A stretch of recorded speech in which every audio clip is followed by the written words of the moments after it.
Hello there, I'm StrawHatLucas, Captain of the Eternal Dawn, and welcome back to another episode of Rambling Addiction, a series where I talk and you listen. Tonight we're going to be diving into the York New City arc from Hunterxhunter, and continuing from my last episode on the Hunter Exam and Heaven's Arena arcs. I spoke briefly about Gon and Killua going to Whale Island, meeting Gon's family, and getting the setup for the Greed Island arc before heading to York New City. And that is where we're going to start at this week as we go through and discuss what is my favorite arc of Hunterxhunter so far. So, cue that theme song. Rambling addiction, yeah, you're hanging out with Lucas. Manga, animator, anything, alright, let's do this. Weekly is the basis, worst generation. Cooking up a feast while he's turning through the pages. Theories that he's making, from shonen to seinen. Locked in, analyzing, using observation. Yeah, observation. Rambling addiction.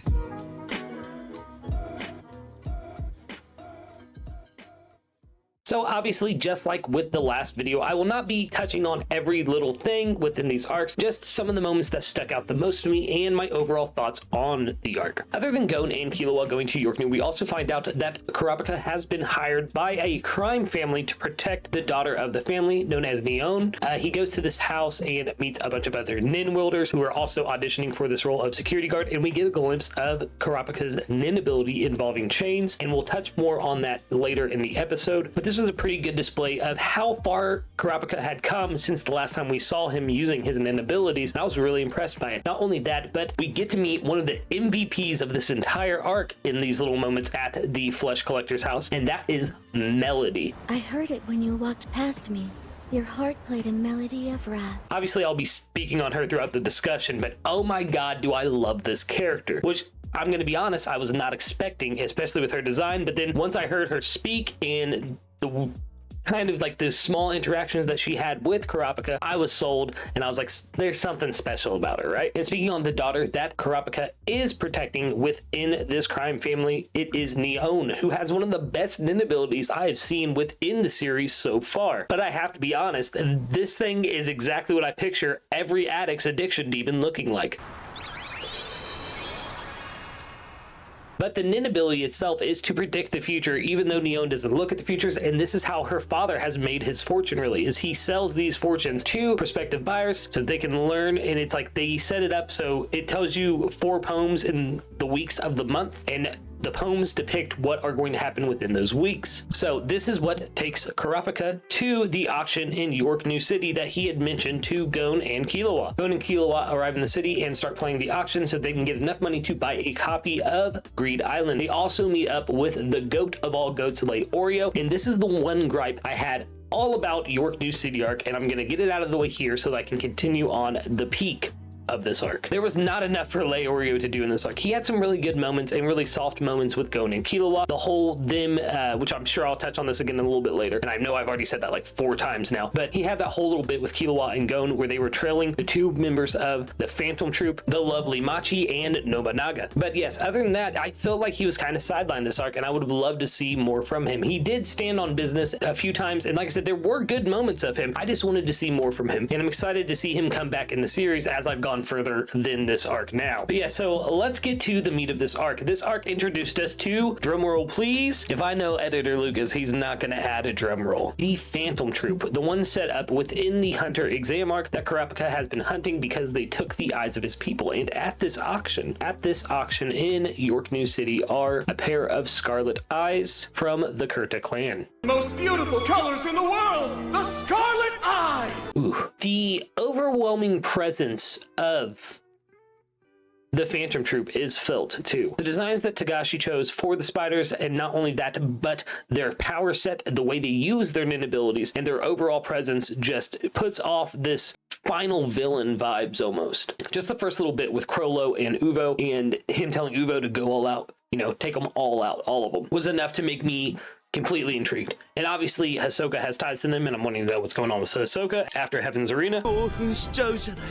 Either way, the Phantom Troopers set up nice, and they decide to go to this underground auction that is held before the big main event auction, right? And this is where the Phantom Troop first make their move. 2 guards from the group that Kurapika was hired with are guarding this auction, and they fail to recognize that the auctioneers at this auction are not the typical ones, but Phaeton and Franklin of the Phantom Troop. I'm really excited to see more from Franklin. I've said this to my friend group. I like Phaeton as a character, but the cadence of his voice just irritates me, and I can't help that. Nothing against the guy, but nonetheless, they massacre everyone in the building. And when I say massacre, I mean massacre. I'll show a small clip.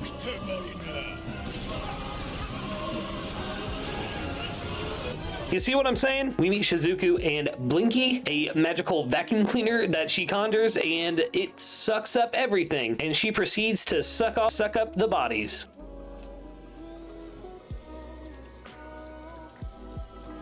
And this was intense. I'm not gonna lie. The whole time my jaw was on the floor watching this. One of the most intense depictions of a mass tragedy I've seen in any shonen manga. Togashi really knew how to make that room feel small and gigantic at the same time. The anxiety I felt watching that scene was up here, top tier writing from Togashi. I heard that the manga is much more brutal. I'm not reading alongside the arc like I did with the Hunter exams and Heaven's Arena, but I have heard that it's a lot more graphic in the manga. But yeah, this was intense. And then this is also what leads us to learn about the Shadow Beast, because Kurapika goes to investigate what happened. All the bodies are gone. Obviously, the two bodyguards that were hired alongside Kurapika, people who were both capable nin wielders, were also wiped out in this. But the Phantom Troop did not take any of the items up for auction, because this group that I was about to talk about, the Shadow Beast, one of them came and had this like nin tarp bag thing that went around all the items, and he sucked it up, and it was like this tiny little sack, and he just put it in his pocket and walked out, because they knew that the underground auction was going to be hit. They just didn't know to what level. So they had that foresight to stop any theft from happening. And the Shadow Beasts are employed by the 10 heads of the mob family. And I'm telling you all this because we see that the mafia families follow the troop in the desert. It's all of their men, and Kurapika, Melody, and their group are all sitting on the outside watching this event goes down, as most of the Phantom Troop play cards and just watch, because Uvo's stepping in and is going to take it.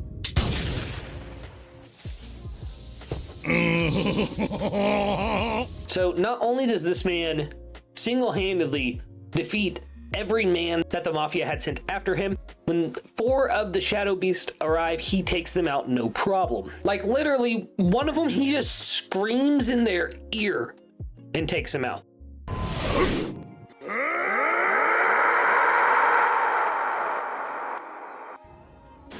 Holy crap. And I have to say, I watched the English dub of the series because it's easier for me to listen and watch and take notes if I'm doing English, just because when I'm typing, then I don't have to miss anything. Why am I poking my ear? But yeah, so I don't miss anything.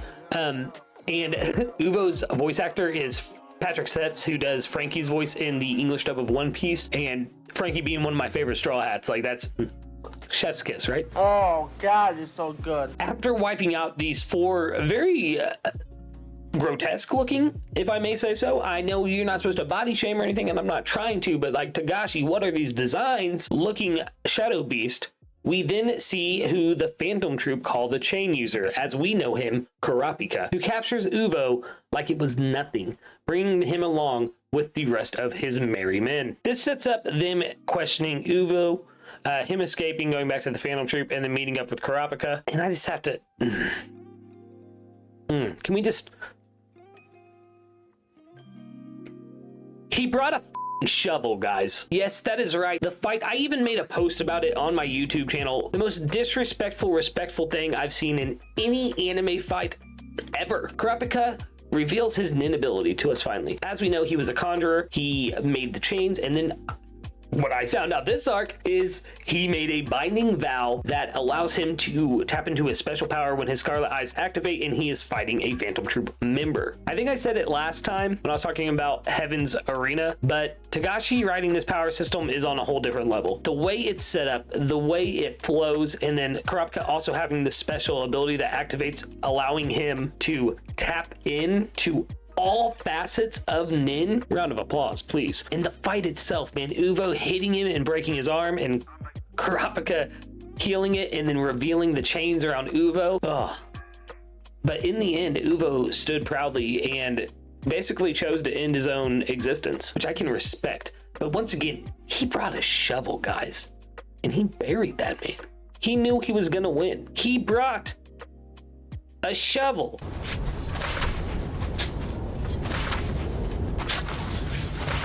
After this is when we see the whole thing with Gon and Killua and Leorio tracking the Phantom Troop members Nobunaga and Machi, which they do for a bit, right? They go, Killua and Gon follow him for a while, and then they kind of get captured. Yeah, this is also where we meet Paku and Finks, I believe is his name. Paku, oh god, we gotta talk about Paku later, like gotta.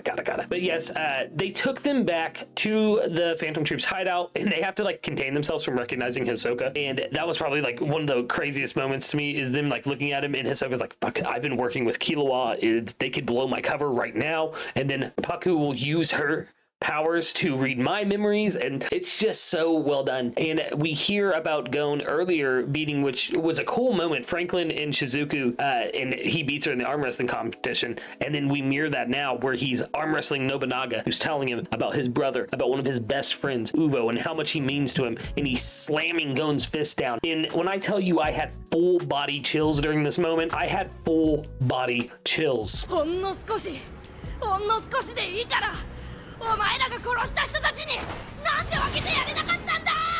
This scene alone was enough for me to safely state that Nobunaga is my favorite member of the Phantom Troop. The depth to this character and this man over this arc, not even in this moment, but later when him and Paku are trying to figure out the chain user's face and name, when he just sends that man's head flying like a soccer ball, the loyalty, the commitment to his brother Uvo who had fallen, just resonated with me, if I'm being honest. It resonated hard. It humanizes the Phantom Troop. Like I jokingly said to the group of people I was watching the episode with, I was like, this, don't make me care for the villains, Takashi. Please don't make me care for the villains, because they're villains and they are very bad people. The massacre I'd already seen had shown this to me, but in this moment, my heart, it felt what Nobunaga's pain was, especially with the loss of Uvo. Even though he's a cold-blooded killer, it showed that he didn't lack empathy and he didn't lack the ability to love or care for someone, which leads to the night of the auction where Krollo, the leader of the Phantom Troop, which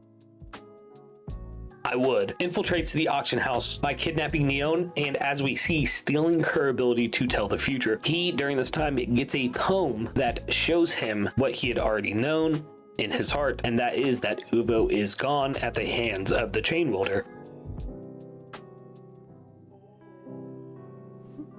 And that the potential of some of his other family members passing as well. They set up this just the building of this, right? The building of this as they go through the building, and Kurapika is looking for him, and Krollo is at the top of the building, and he puts out his arms and he looks up at the moon, which is what in the poem represented Uvo, and he plays the most beautiful requiem, a requiem for his fallen brother. This whole scene just, I can't even put into words, if I'm being honest, the aesthetically pleasing chaos that was going on screen as the Phantom Troop just wrecked everybody, which led into Krollo actually fighting two members of the Zoldyck family, Silva and Zeno. And I just think of Zeno being like, are you foolish brat? I think is what it was. After, fighting Krollo, and what I thought they were going to take him out. You know what I mean? I legit thought they were going to take him out, and they explained that there has to be certain conditions met before he can steal their Nin ability as well, which is a very telling thing for me. I want to spin on Krollo's Nin ability, but I don't want this video to turn into me going off about Nin abilities, because that's a good idea for Rambling Addiction, actually. Should I do a Rambling Addiction going over the Nin abilities? I feel like I should do a Rambling Addiction going over the Nin. Either way, spicy stuff, right? The Phantom then fakes their death with, I believe it's Kurotopi, their ability, I don't know if it's a man or a woman, but their ability to produce copies, not only of bodies, but they also use this technique to steal merchandise from the auction later down the line. But yes, this grand requiem, this gigantic assault on the Mafia family, which all 10 of them are gone except for Neon's father now, taken out by Illumi, who was hired by the Phantom Troop, specifically Krollo, to take them out, which is what stopped Zeno and Silva from taking Krollo out. Which leads us up, after all of this build-up, after all of these peak moments after peak moments, Killua and Gon going to Kurapika and, stating, hey, we understand that this is a fight you want to do alone, but we're going to stand by you every step of the way. And we'll even do the binding vow, the thing that could possibly take our lives if we betray it, to stand by you through this. This leads us to what I can consider one of the most intense and rewarding finales in any series I've ever seen for an arc. So after this, we see the Phantom Troop and they're in their hideout where they've been staying, the warehouse, church, dilapidated building B, and Chrollo uses Neon's ability to predict all of their futures, and we see that a couple of them are indeed in risk of dying. And then we get to Hisoka's poem, and I'm going to focus on this for a moment, if I'm being honest. He reads his poem, and it straight up says that Kurapika and him are working together, and he quickly switches it out before Paku can take the poem out of his hand, which leads them to believe that the chain user has put Hisoka, like had overpowered Hisoka, and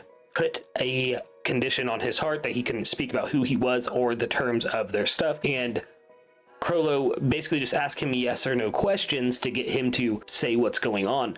So even though Nobunaga was like, no, he betrayed us and I'm going to fight him, it doesn't matter, Chrollo's like, no, wait. And he is led to believe that Kurapika and Hisoka are working together out of necessity for Hisoka's life, which isn't true. Hisoka, this arc, man, like, he played really less of a villain role and more of like a hidden ally role, and I like this because I'm not gonna lie, there's something about Hisoka I enjoy. I think it could be because I'm a deeply closeted gay guy. But yeah, so Gon and Kurapika and Killua, who I feel like I've not talked about the protagonist much this video, but it's because the Phantom Troop make up so much of this arc. But yeah, we meet up with the quartet plus Zapile, who is chef's kiss, really good side character. I really liked his energy, and they are executing a plan. At first, Leorio is missing from this, of course. Kurapika is following Chrollo, and Gon and Killua are following some other members of the Phantom Troop. They end up getting captured. A lot of stuff goes down here, I'm not gonna lie. Probably one of my favorite scenes from the arc as well happens in this moment. Gon and Killua are kidnapped. Kurapika has taken Chrollo now, so Chrollo is captured by Kurapika, and they're in this like lobby of a hotel while they're talking to Kurapika, and Leorio is sitting there and he's yelling at this guy on the phone, and he's just like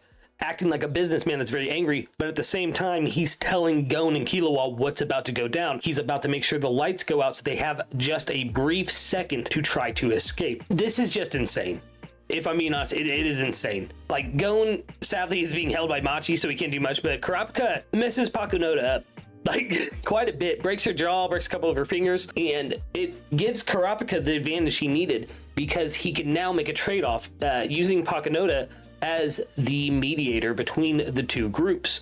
Group 1 being Kurapika and Chrollo, and obviously Leorio and the other allies, and the others.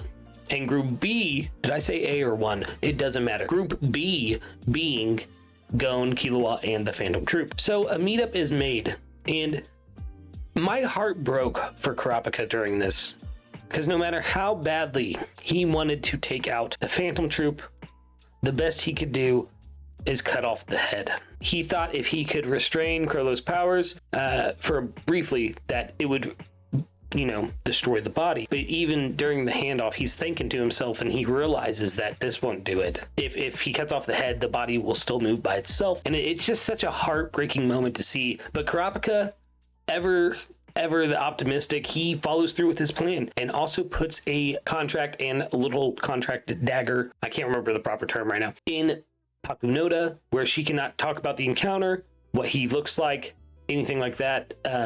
It's so masterfully written, especially after, you know, Chrollo loses his power. Hisoka basically gets blue-balled from not being able to fight Chrollo and quits the Phantom Troop, rides back with Pakunoda. It's just a masterclass in writing. And then Pakunoda using her power to imprint her memories that she has into the rest of the Phantom Troop, breaking that pact with Kurapika and causing her life to end. My heart and soul,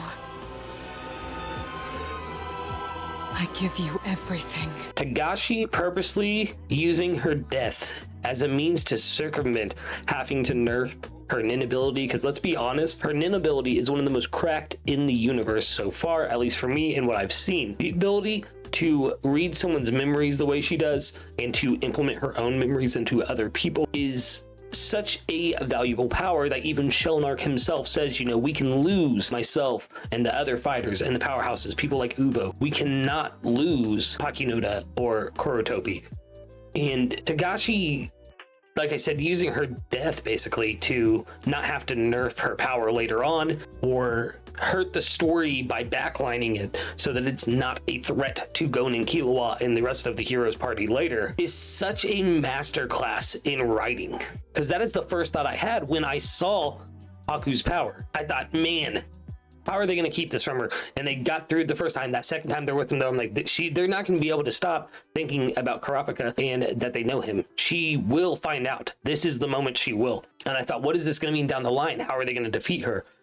Obviously, she's not the strongest fighter, but if they can't get near her, how do they circumvent this? And I just think that Togashi really, really hit it out of the park with the writing in this scene. And if I'm being honest, besides Nobunaga, Haku is my second favorite member of the Phantom Troop that I've met. And I didn't even really like her character that much at first. Other powers were intriguing and stuff, but by time the finale was over, I was crying for this woman. After this, Kurapika, Gon, and Killua part ways as Gon and Killua head towards Greed Island. Leorio goes back to his studies, and Zapile goes to do whatever he's gonna do. I think the biggest thing I took away from this arc, if I'm being honest, is at the end of my last rambling addiction on Hunter x Hunter, I had said that I wanted more from Kurapika because I'd heard so many people say that he was their favorite character, and I just hadn't gotten there with him yet. I'd already fallen in love with Leorio, Gon, and Killua, and this arc was a much needed moment for me and the character. I think his growth throughout this arc, seeing his tragedy, seeing his pain, and most importantly, seeing his rage. This person that from up until now has been fairly calm and collected. We'd only seen him lose his temper one other time, and it was during the Hunter exam. So to see what he had done